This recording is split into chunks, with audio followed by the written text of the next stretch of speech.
बोलिए विष्णु भगवान की जय। बोल लक्ष्मी नारायण भगवान की जय। हम सुनाने जा रहे हैं उत्पन्ना एकादशी महात्म्य। उत्पन्ना एकादशी जो मार्गशीर्ष मास के कृष्ण पक्ष की एकादशी है, उसकी कथा हम आपको सुनाएंगे। आइए शुरू करते हैं। उससे पहले अगर आप चैनल पर न्यू हैं तो प्लीज़ चैनल को सब्सक्राइब कीजिए। वीडियोस पसंद आती हैं तो लाइक और शेयर जरूर करें। तो सुनते हैं उत्पन्ना एकादशी व्रत कथा और महत्व। इसे हम उत्पत्ति एकादशी भी कहते हैं। यह व्रत मार्गशीर्ष मास के कृष्ण पक्ष में किया जाता है। इस दिन भगवान श्री कृष्ण की पूजा का विधान है। व्रत रहने वाले को दशमी के दिन रात में भोजन नहीं करना चाहिए। एकादशी के दिन ब्रह्म बेला में ही भगवान की पुष्प, जल, धूप, दीप, अक्षत से पूजन करके नीराजना करनी चाहिए। इस व्रत में केवल फलों का ही भोग लगाया जाता है। ब्रह्मा, विष्णु, महेश त्रिदेवों का संयुक्त अंश माना जाता है। यह मोक्ष देने वाला व्रत है। श्री सूत जी 88,000 ऋषियों से कहने लगे कि विधि सहित इस एकादशी का व्रत का महात्म तथा जन्म की कथा भगवान कृष्ण ने युधिष्ठिर को सुनाई थी। सतयुग में एक महाभयंकर मुर नाम का राक्षस प्रकट हुआ। उसने अपनी शक्ति से देवताओं को परास्त किया और उन्हें अमरावती पुरी से नीचे गिरा दिया। वे बेचारे मृत्यु लोक की गुफाओं में निवास करने लगे तथा कैलाशपति की शरण में जाकर उस दैत्य के अत्याचारों का तथा अपने महान दुख का वर्णन किया। शंकर जी कहने लगे, आप भगवान विष्णु की शरण में जाइए। आज्ञा पाकर सब देवता क्षीर सागर में गए, जहां शेष नाग की शैया पर भगवान शयन कर रहे थे। वेद मंत्रों द्वारा स्तुति करके भगवान को प्रसन्न किया। तब प्रार्थना करके इंद्र कहने लगे, एक जंग नाम का दैत्य ब्रह्म वंश से चंद्रवती नगरी में उत्पन्न हुआ। उसके पुत्र का नाम मुर है। उस मुर दैत्य ने हमें स्वर्ग से निकाल दिया है। आप ही सूर्य बनकर जल का आकर्षण करता है। आप ही मेघ बनकर जल बरसाता है। भूलोक के बड़े बड़े कर्मचारी देवता सब शरणार्थी बन चुके हैं। अतः आप उस बलशाली दैत्य को मारकर हमारा दुख दूर कीजिए। भगवान बोले, हे देवताओं, मैं तुम्हारे शत्रु का शीघ्र संहार करूंगा। आप निश्चिंत होकर चंद्रवती नगरी पर चढ़ाई करो। मैं तुम्हारी सहायता करने को पीछे से आऊंगा। आज्ञा मानकर देवता लोग वहां आए, जहां युद्ध भूमि में मुर दैत्य गरज रहा था। युद्ध प्रारंभ हुआ, परंतु मुर के सामने देवता घड़ी भर ना ठहर सके।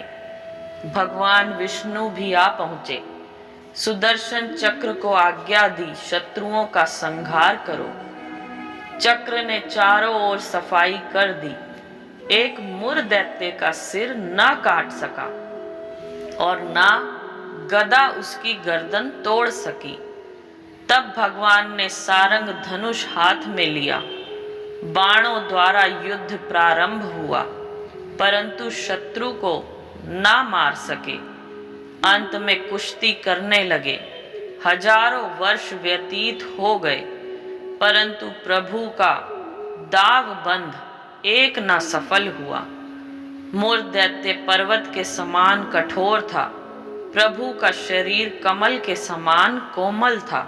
वह थक गए, मन में विश्राम की इच्छा उत्पन्न हुई, शत्रु को पीठ दिखाकर भाग चले। आपकी विश्राम भूमि बद्रिक आश्रम थी। वहां एक गुफा 12 योजन की थी। हेमवती उसका नाम था। उसमें जाकर सो गए। मुर दैत्य भी पीछे पीछे चला आया, सोते हुए शत्रु को मारने के लिए तैयार हो गया।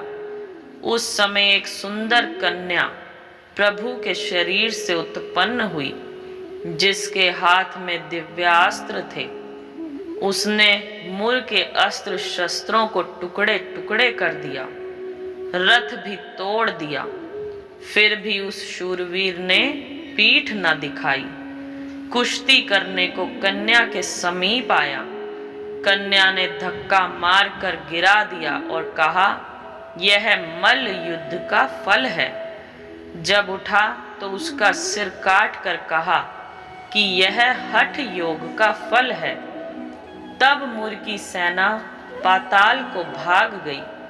भगवान निद्रा से जागे तो कन्या बोली, यह दैत्य आपको मारने की इच्छा से यहाँ आया था। मैंने आपके शरीर से उत्पन्न होकर इसका वध किया। भगवान बोले, तुमने सर्व देवताओं की रक्षा की है। मैं तुम पर प्रसन्न हूँ, वरदान देने को तैयार हूँ। जो कुछ मन में इच्छा हो वह मांग लो। कन्या बोली, जो मनुष्य व्रत करे उनके घर में दूध, पुत्र, धन का निवास रहे और वह अंत में आपके लोक को प्राप्त करें। भगवान बोले, तू एकादशी तिथि को उत्पन्न हुई है, इस कारण तेरा नाम एकादशी प्रसिद्ध होगा। जो श्रद्धा भक्ति से तेरा व्रत करेंगे उनको सब तीर्थों के स्नान का फल मिलेगा, अर्थात उनका मन शुद्ध हो जाएगा। अंत में परम धाम को प्राप्त होंगे। घोर पापों से उद्धार करने वाला तेरा व्रत होगा। ऐसा कहकर भगवान अंतर्ध्यान हो गए। पतित पावनी विश्व तारिणी का जन्म मार्गशीर्ष मास के कृष्ण पक्ष में हुआ। इस कारण इसका नाम उत्पन्ना प्रसिद्ध है। इस कथा का वर्णन भविष्योत्तर पुराण में मिलता है। इस दिन फलाहार क्या लेना चाहिए? इसमें गुड़ और बादाम का सागार होता है।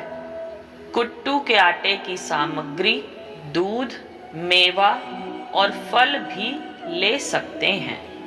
बोलिए विष्णु भगवान की जय। तो ये थी उत्पन्ना एकादशी की कथा। आपको पसंद आई हो तो प्लीज़ इसे लाइक और शेयर जरूर करें। Thank you so much. जय श्री राम।